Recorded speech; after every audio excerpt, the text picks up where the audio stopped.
El piloto se fijó en la joya que decoraba la mano del obispo. Es de diamantes auténticos. Arirangossa miró el anillo. De esto no puede desprenderme.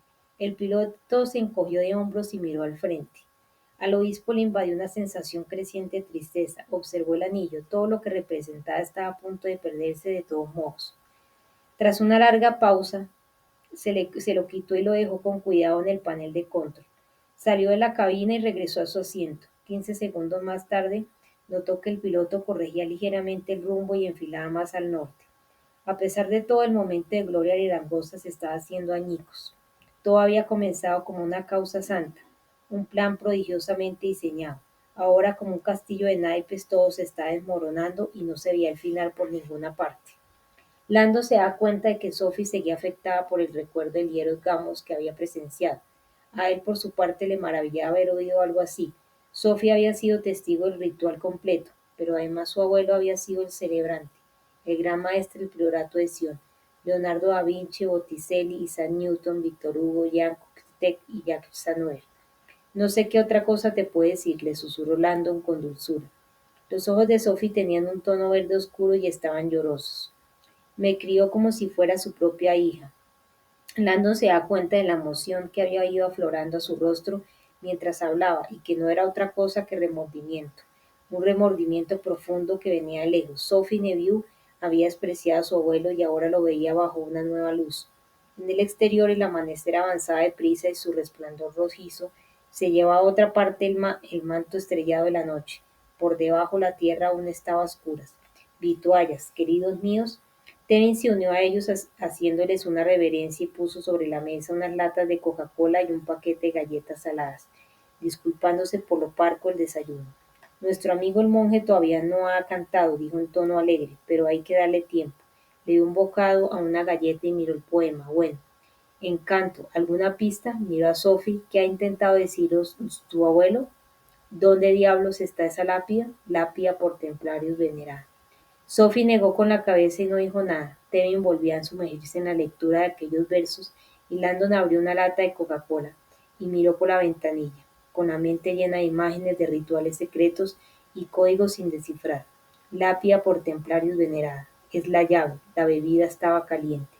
El velo de la noche parecía evaporarse a toda prisa, y contemplando la transformación vio que el mar se extendía a sus pies, el canal de la Mancha. Ya no iban a tardar en llegar. Landon le pidió a la luz del día que le trajera otro tipo de iluminación, pero cuanto más clareaba, más lejos estaba de la verdad. El ritmo de aquel verso resonaba en su mente, como resonaban los cánticos rituales del Hieros Gamos, que se mezclaban con los zumbidos de la vida. Lápida por templarios venerada. Ahora el jet volvía a sobrevolar tierra y entonces de repente se le ocurrió algo. Dejó con estruendo la lata en la mesa. No lo vais a creer, dijo Lando, girándose. Creo que he resuelto lo de la lápida de los templarios. A Tevin se le pusieron los ojos como platos. ¿Me estás diciendo que sabes dónde está la lápida? Landon sonrió. No dónde está, sino lo que es. Sophie se incorporó un poco para oírle mejor. Creo que en este caso no se está refiriendo a una lápida en sentido estricto, sino a algún objeto de piedra que veneraban los templarios. No entiendo, dijo Tevin. Sophie también estaba desconcertada. Ley, dijo Landon, durante la Inquisición, la Iglesia acusaba a los templarios de todo tipo de herejías, ¿no? Sí, inventaban toda clase de cargos contra ellos, los condenaban por sodomía, por orinarse sobre la cruz, por rendir culto al diablo. La lista era externa era extensa, y en esa lista se incluía la veneración a falsos ídolos, ¿verdad? Especialmente la Iglesia acusaba a los templarios de celebrar en secreto ritos en los que veneraban una cabeza de piedra, el dios pagano. Baphomet, soltó Tevin, Dios mío, Robert, tiene razón, lápida por templarios venerada. En pocas palabras, Landon explicó a Sophie que Baphomet era un dios pagano de la fertilidad, asociado a la fuerza creativa de la reproducción. La cabeza de Baphomet era representada por un carnero o una cabra, un símbolo frecuente de procreación y fecundidad. Los templarios veneraban a Baphomet situándose alrededor de una réplica en piedra de su cabeza y recitando oraciones. Baphomet repitió Tevin entre risas ahogadas. La ceremonia celebraba la magia creativa de la unión sexual. Pero el Papa Clemente convenció a todo el mundo de que la cabeza del dios pagano era en realidad la representación del demonio. El Papa hizo de esa cabeza la piedra de toque de toda la causa contra los templarios. Landon asintió. La creencia moderna en ese demonio con cuernos conocido como Satán tenía su origen en Baphomet y en los intentos de la Iglesia para convertir el cornudo dios de la fertilidad en el símbolo del mal. Estaba claro que Roma se había salido con la suya, aunque no del todo. En esas estadounidenses tradicionales, durante la celebración del Día de Acción de Gracias, aún se veían símbolos paganos de la fertilidad, con sus respectivos cuernos. La cornucopia, o cuerno de la abundancia, era un homenaje a la fertilidad de Baphomet y tenía su origen en el mito de Zeus, amamantado por una cabra a la que se le rompía un cuerno que milagrosamente rebosaba frutas. Baphomet también aparecía en esas fotos de grupo en las que alguien, para gastar una broma, levantaba los dedos en forma de V por detrás de la cabeza de un compañero, como poniéndole unos cuernos. La verdad es que eran poco los chistosos, que sabía que con aquel gesto de burla lo que estaban haciendo en realidad era promocionar la robusta virilidad de su víctima. Sí, sí, dijo Tevin emocionado. El poema tiene que referirse a Baphomet, una lápida, una piedra venerada por los templarios. Está bien, dijo Sophie, pero si Baphomet es la piedra venerada por los templarios, entonces se nos plantea un nuevo dilema. Señaló los discos del Cryptes. Baphomet tiene 8 letras y aquí solo hay sitio para 5. Tevin sonrió oreja a oreja. Querida, aquí es donde entra en juego el código Asbash. Landon estaba impresionado. Leigh acababa de anotar las 22 letras del alfabeto hebreo Aleph, Beit de memoria. Sí, claro, lo hizo transcribiéndolas a caracteres latinos, pero aún así las estaba leyendo con una pronunciación impecable. Aleph, Beit, Gimel, Dalet, Hei, Bab, Zayin, Chet, Tet, Yud, Kaf, Lamen, Mem, Nun, Samesh, Ayin, Pei, Tzadik, Kuf, Reish, Shin y Tab. En un golpe de efecto teatral, Tevin arqueó una ceja antes de proseguir. Según la ortografía hebrea formal, los sonidos vocálicos no se transcriben. Así, cuando escribimos la palabra Baphomet, recurriendo al alfabeto hebreo, pierde sus 3 vocales, por lo que quedan solo. Sophie no le dejó terminar la frase. 5 letras. Tevin asintió y volvió a anotar algo. Muy bien, pues esta es la manera correcta de escribir Baphomet en hebreo. Pongo en minúscula las vocales y subrayo las consonantes para que se entienda mejor. B-A-P-V-O-M-E-T-H. Hay que tener en cuenta, claro, añadió, que normalmente el hebreo se escribe de derecha a izquierda, pero las bash también puede usarse sin problemas en ese caso. Entonces, a continuación, lo único que hay que hacer es crear nuestro sistema de sustitución, reescribiendo todo el alfabeto en el orden inverso al original. Hay otra manera más fácil de hacerlo, dijo Sophie, quitándole la pluma a Tevin. Sirve igual para todos los códigos de sustitución inversa, incluido el bash. Es un truquito que aprendí en la Royal Holloway. Sophie escribió la primera mitad del alfabeto de izquierda a derecha y debajo la segunda mitad de derecha a izquierda. Los expertos de criptología lo llaman el pliegue doble, la mitad de complicado y el doble de claro. Tevin se fijó aquel cuadro y soltó una carcajada. Pues es verdad, me alegra ver que Hollow hace bien su trabajo. Al ver la tabla de sustitución de Sophie, Landon sintió una emoción creciente, parecida, suponía, la que habrían sentido los primeros estudiosos cuando usaron por primera vez el código Apache para descifrar el hoy famoso misterio de Chechak. Durante años los eruditos se habían sentido desconcertados ante las referencias bíblicas a una ciudad llamada Chechak. No aparecía en ningún mapa ni en ningún otro documento, pero se citaba en frecuencia en el libro de Jeremías. El rey de Chechak, la ciudad de Chechak, el pueblo de Chechak. Por fin, un estudioso aplicó el código de Abash a la palabra con resultados más que sorprendentes. El código reveló que Chechak era en realidad una palabra en clave que respondía a otra ciudad muy conocida. El proceso de descodificación fue simple. Chechak en hebreo se escribe SH-SH-K. Si se aplicaba el código de sustitución, se convertía en B-B-L y B-B-L en hebreo era Babel. La misteriosa ciudad de Chechak resultó ser Babel y tras aquel hallazgo se procedió a una frenética revisión de la Biblia. En cuestión de semanas en el Antiguo Testamento se descubrieron varias palabras codificadas en Ashbash, revelando una mirada de significados ocultos de cuya existencia los eruditos no tenían idea. Ya nos vamos acercando, susurró Landon, incapaz de controlar su emoción. Ya casi estamos, Robert, convino Tevin, que miró a Sophie y sonrió. ¿Está lista? Sofía sintió con un movimiento de cabeza. Muy bien. Baphomet en hebreo sin las vocales es B-P-V-M-TH.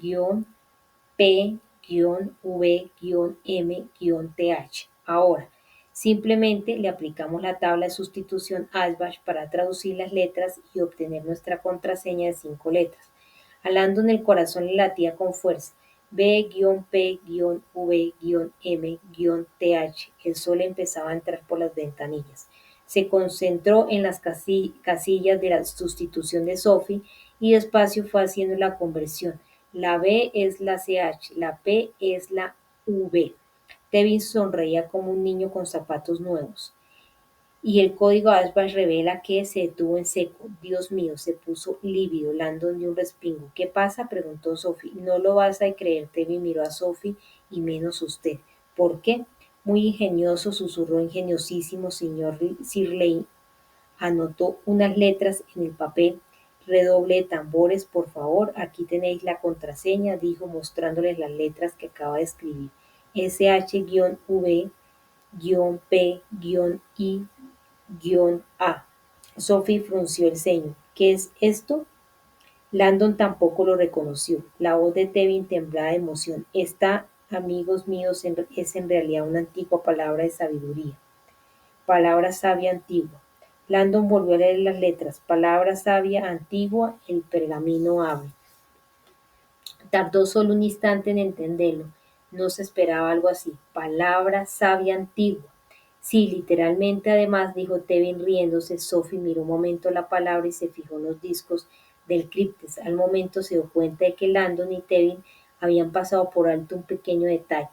Un momento, esta no puede ser la contraseña, exclamó. El criptis no tiene la grafía SH en los discos. El alfabeto que hay aquí es latino.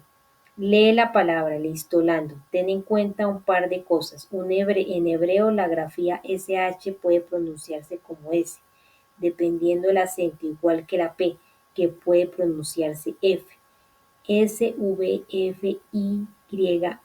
pensó, desconcertada.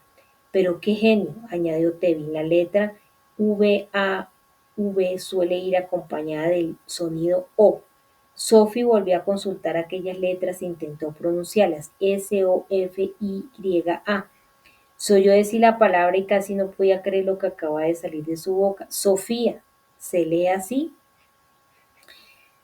Landon asentía con entusiasmo. Sí, Sofía, literalmente significa sabiduría en griego. El origen etimológico de tu nombre, Sophie, es una palabra sabia. De pronto sintió una profunda añoranza de su abuelo. Grabó la clave con mi nombre codificado. Notó que se le hacía un nudo en la garganta. Todo encajaba tan bien. Pero al concentrarse de nuevo en los 5 discos del cripte se dio cuenta de que el problema no estaba resuelto. Un momento, Sophie tiene 6 letras. Tevin seguía sonriendo. Fíjese de nuevo en el poema. Su abuelo escribió palabra sabia antigua. Sí, y que en griego antiguo sabiduría se escribe Sofía. Sophie experimentaba una emoción desbocada mientras hacía girar los discos del cripter. Palabra sabia antigua, el pergamino abre.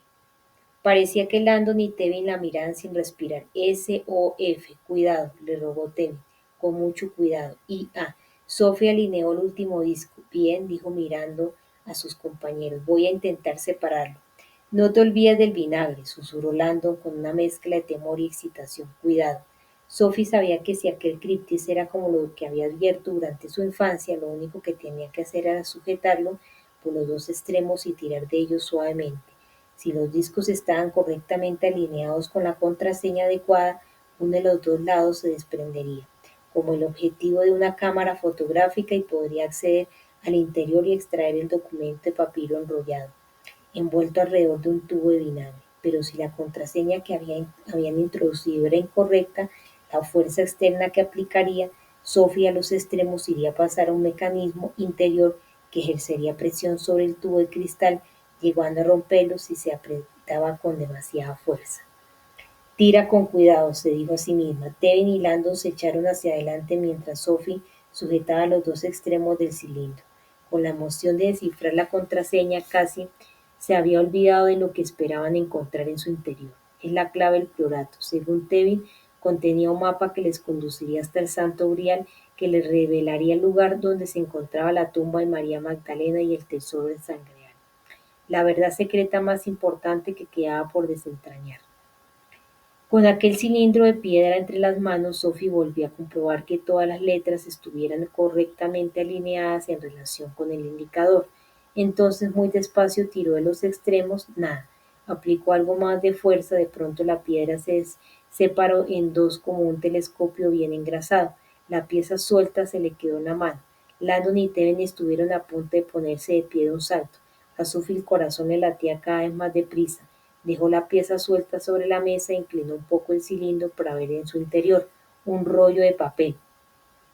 Al fijarse más vio que estaba puesto alrededor de un objeto también cilíndrico, un tubo de vinagre, suponía. Sin embargo, aquel rollo no era de delicado papiro, como de costumbre, sino de pergamino. Qué raro, pensó, el vinagre no disuelve la piel del cordero. Volvió a mirar el hueco que quedaba en el centro del rollo y se dio cuenta de que aquel objeto no era un tubo de vinagre, sino otra cosa totalmente distinta. ¿Qué pasa?, preguntó Tevin. ¿Por qué no saca el rollo? Sophie frunció el ceño y tiró el pergamino y el objeto sobre el que estaba enrollado. Esto no es papiro, dijo Tevin. Pesa demasiado. Ya lo sé, es relleno. ¿Para qué? ¿Para el tubo de vinagre? No. Sophie desenrolló el papiro y reveló lo que envolvía. Para esto. Cuando Lando vio el objeto que había en el interior del rollo de pergamino, el corazón le dio un vuelco. Que Dios nos ayude, dijo Tevin. Su abuelo era un arquitecto implacable. Lando no daba crédito a sus ojos. Veo que Samuel no quiere ponernos las cosas fáciles. Ahí sobre la mesa había un segundo criptes, más pequeño que el otro, hecho de onix negro. Era lo bastante reducido como para caber dentro del primero. Una vez más, la pasión de Samuel por el dualismo. Dos criptes, todo a pares, dos sentidos, masculino, femenino. Negro dentro del blanco. Landon sintió que la red de simbolismos no terminaba ahí. El blanco da a luz al negro. Todo hombre nacía de una mujer. Blanco femenino, negro masculino. Se apoyó en la mesa y cogió el criptes pequeño. Parecía idéntico al primero, excepto por el tamaño y el color.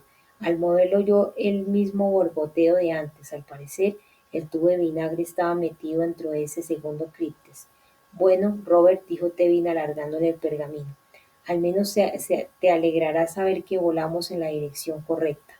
Landon examinó la gruesa hoja de piel de oveja, escrita con florida caligrafía. Había otra estrofa. También en decasílaba, era algo críptica, pero tras leer solo la primera parte se dio cuenta de que la decisión de Tevin de partir hacia Gran Bretaña iba a salirles a cuenta. En la ciudad de Londres, enterrado por el Papa, reposa un caballero. El resto del poema daba a entender claramente que la contraseña para abrir ese segundo cripte se encontraba en la tumba de ese caballero, situada en algún punto indeterminado de la ciudad. Landon se volvió nervioso hacia Tevin. ¿Tienes idea de a qué caballero se refiere? Ni la más remota, respondió Sir Leigh sin perder la sonrisa, pero sí sé en qué cripta debemos mirar. En aquel mismo momento, 15 millas más allá, 6 coches patrulla de la policía de Kent aceleraban por las calles mojadas en dirección al aeropuerto de Billing Hills. El teniente Cole se sirvió un vaso de Perrier de la nevera de Tevin y volvió a entrar en la sala. En vez de acompañar a Fudge a Londres, que es donde iba a ver acción, se había tenido que quedar de niñera del equipo de la policía científica, que se había distribuido por todo el Chateau-Villet. Por el momento, las pruebas que habían encontrado no les habían conducido a ninguna parte. Una bala incrustada en el suelo, un trozo de papel con unos símbolos dibujados y las palabras espada y cáliz escritas al lado, un cinturón con púas ensangrentado que, según los de la policía científica, está relacionado con el Opus Dei, el grupo conservador de la Iglesia Católica, y que había estado en el punto de mira recientemente al divulgarse en un reportaje cuáles eran sus agresivas prácticas de reclutamiento de acólitos en París. Cole suspiró, pues no sé si vamos a llegar a alguna parte con estas cuatro pistas inconexas. Atravesó el lujoso pasillo y entró en el enorme estudio salón de baile donde el jefe de la brigada científica se entretenía buscando huellas con ayuda de la brocha. Se trata de un hombre corpulento que llevaba pantalones con tirantes. ¿Hay algo?, preguntó Cole. El investigador negó con la cabeza. Nada nuevo. Hay muchas, pero, hay muchas, pero coinciden con las que hay por toda la casa.